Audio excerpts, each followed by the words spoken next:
Ce film Je suis un no man's land, bon, a pour centre Philippe Catherine. Est-ce que vous pouvez me raconter s'il est à l'origine du film ou comment vous avez fait le choix de ce comédien?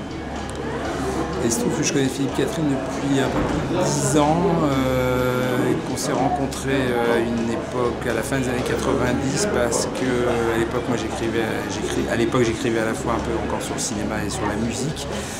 Et sa maison de disques et lui-même m'avait demandé à ce que j'écrive un petit texte sur lui pour qu'on envoie à la presse sur un des disques qu'il avait fait à l'époque, qui s'appelait Les créatures et l'homme à trois mains.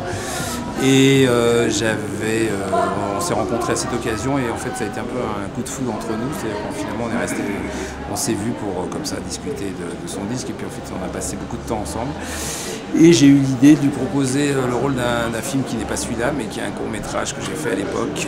Et puis voilà, on a noué une relation et je me suis dit ce serait bien d'écrire un long-métrage à partir de lui. Et c'est une discussion comme ça très informelle entre nous. Et du coup, voilà, le film est né de cette relation, de ce rapport qu'on avait.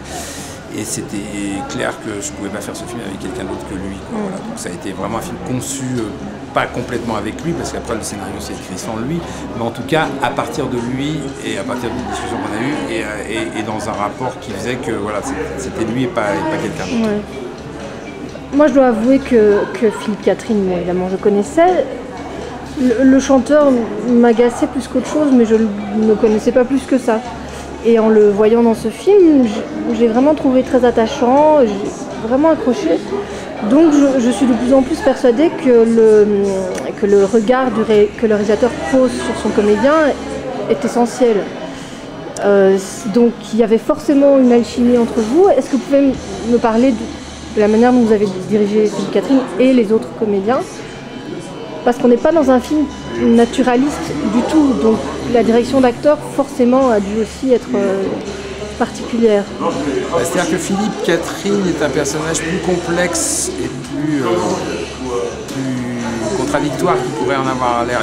Il y a une image qui est celle qui renvoie aujourd'hui, surtout avec les 2 derniers albums, la tournée, le côté excentrique, le côté débridé, qui fait partie de lui.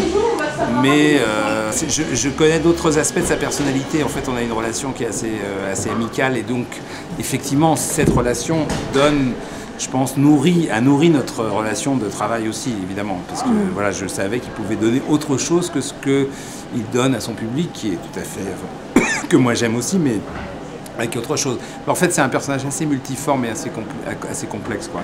Et donc voilà, je voulais un peu montrer finalement le contre-champ de Philippe Catherine d'une certaine manière, celui qu'on ne connaît pas, le Philippe Catherine un peu inconnu intime. Et je savais qu'il voilà, donc après dans la direction d'acteur, ça se joue sur des détails. Hein, vous voyez, il faut donner, je crois que pour diriger un acteur, si on peut appeler ça diriger, d'abord il faut le choisir, ça c'est très fondamental.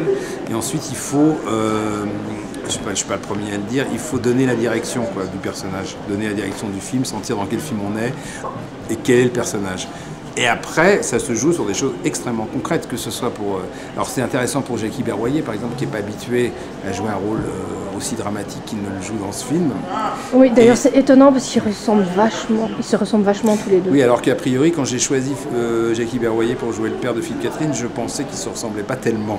Mais en même temps, j'avais le sentiment qu'il y avait peut-être une familiarité entre eux, mais qui n'était pas physique, qui était d'un autre ordre. Et peut-être que finalement, elle se perçoit. Après, il y a des effets de mimétisme sur un tournage aussi, c'est-à-dire que l'acteur principal peut imiter le réalisateur, mais ça, peu importe. Mais même, oui, je trouve que vous aviez un air de ressemblance de famille aussi avec Jackie Berroyer. Oui, mais tout ça, c'est totalement inconscient et on ne sait pas très bien tout ça. Et après, le cinéma, c'est beaucoup d'inconscient. Mais d'ailleurs, surtout dans ce film en particulier, j'ai l'impression qu'il y a beaucoup de choses qui peut-être vous échappent ou pas, mais on a l'impression qu'en tout cas que rien n'est calculé, rien n'est fabriqué artificiellement. Et donc il y a une poésie, parce que le film n'est pas du tout réaliste. On se demande un peu dans quoi on s'embarque, il y a des trucs presque surnaturels, on peut le dire. Mais ça dérange pas parce qu'on sent que c'est pas plaqué comme ça. Voilà.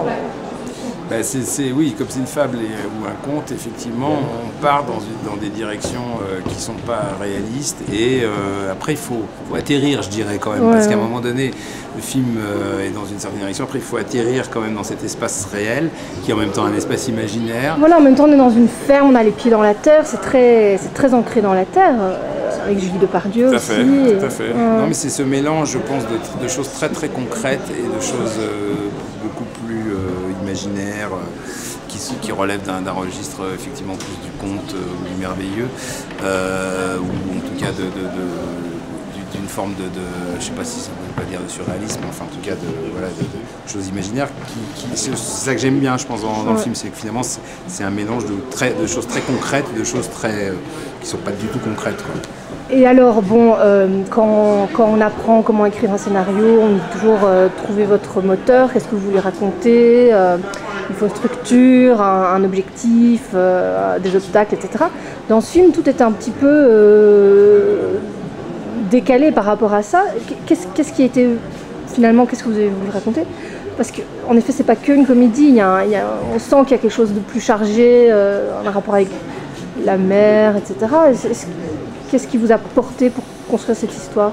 Moi j'ai tendance à penser que c'est un film sur qu'est-ce qu'être un fils, quoi. Qu'est-ce que ça veut dire être un fils quand ses parents vieillissent, et c'est un film d'initiation quand même, c'est-à-dire que c'est un moment, il y a un personnage qui est encore finalement un adolescent, à travers son métier de chanteur, à travers sa vie de chanteur, et qui va être obligé de se confronter à des choses plus adultes et plus, qui est que c'est lié à son vieillissement à lui, au vieillissement de ses parents, au temps qui passe, et avec il y a un personnage et puis il y a l'idée qu'on revient chez soi et qu'on est bloqué chez soi, quoi, d'une certaine manière, et ça c'est un peu flippant, c'est drôle et flippant à la fois, et tout ça fait partie des épreuves aussi quand même que le personnage, puisque les épreuves ça fait partie un peu des choses qu'on peut apprendre dans les manuels de scénario, il faut passer par une série d'épreuves.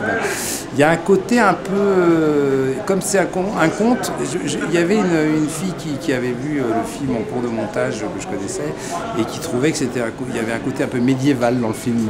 Moi je ne l'avais pas pensé comme ça, mais je me suis dit tiens oui, finalement peut-être qu'il y a ça, c'est-à-dire que finalement c'est un peu comme une espèce de chevalier qui va être confronté à une série d'épreuves. Alors c'est pas effectif. D'ailleurs le costume voilà, tout ça a dû jouer, mais là c'est aussi un peu de l'inconscient, et tout ça a effectivement construit une sorte de film initiatique. Moi je pense que c'est quand même un peu une sorte d'initiation, à une manière un peu... Mais on pourrait même faire une interprétation psychanalytique, etc.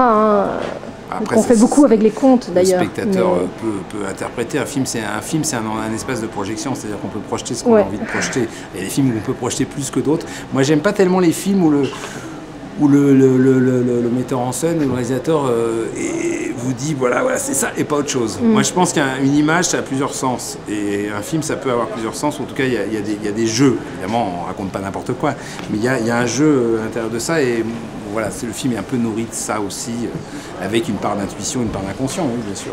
Ouais, mais espérons que beaucoup de spectateurs projetteront leur vision. C'est le pari du film, voilà, on espère aussi, j'espère aussi. Je vous remercie.